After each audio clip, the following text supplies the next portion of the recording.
Hello friends, আমি চলে এসেছি আমি কার্তিক, আমার নতুন ইউটিউব চ্যানেল টু সাইড কিচেনে। আজকে আবার একটা নতুন রেসিপি নিয়ে। আজকের রেসিপি হচ্ছে সবেদা মাখা। সেটা বানাতে কী কী উপকরণ লাগে আসুন দেখাই। তার আগে একটা কথা বলে দিই, আমার চ্যানেলে যেসব ভিডিও ছাড়া আছে আমাদের যদি ভালো লেগে থাকে অবশ্যই লাইক কমেন্ট শেয়ার করবেন ও বেশি বেশি করে শেয়ার করবেন। আপনি যদি আমার চ্যানেলে নতুন হয়ে থাকেন প্লিজ সাবস্ক্রাইব করে দেবেন আর নিচে বেল নোটিফিকেশানটা অন করে দেবেন যাতে আমার ভিডিও আপনাদের কাছে আগে পৌঁছে যায়। তাহলে চলুন সবেদা মাখা বানাতে কী কী উপকরণ লাগে আসুন দেখাই।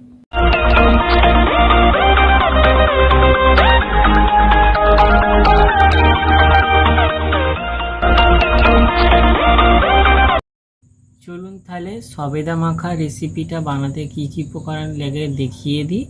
আর এই সবেদাটা খুব পাকাও নয় খুব কাঁচাও নয়, মোটামুটি পাকা। তো এটা আমি আজকে মাখা রেসিপি করব। আর আরেকটা কথা বলে দিই, ভিডিওটা প্রথম থেকে শেষ অবধি দেখার জন্য অনুরোধ রইল।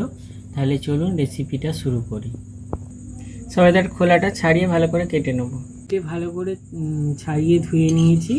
এবার আমি এর মধ্যে দিয়ে দেবো চিনি, লঙ্কার গুঁড়ো, বিট লবণ আর কাঁচা লঙ্কাটা একটু দিয়ে এতে ঘষে দেবো। এবার ভালো করে মেখে নেব। মেখে ফেলেছি। দেখুন আমার সবেদা মাখা রেসিপিটা রেডি হয়ে গেছে। এই রেসিপিটা যদি আপনাদের ভালো লেগে থাকে অবশ্যই লাইক কমেন্ট শেয়ার করবেন ও বেশি বেশি করে শেয়ার করবেন আর প্লিজ সাবস্ক্রাইব করে দেবেন, আমাদের পাশে থাকবেন। চলুন তাহলে দেখা হচ্ছে নেক্সট ভিডিওতে।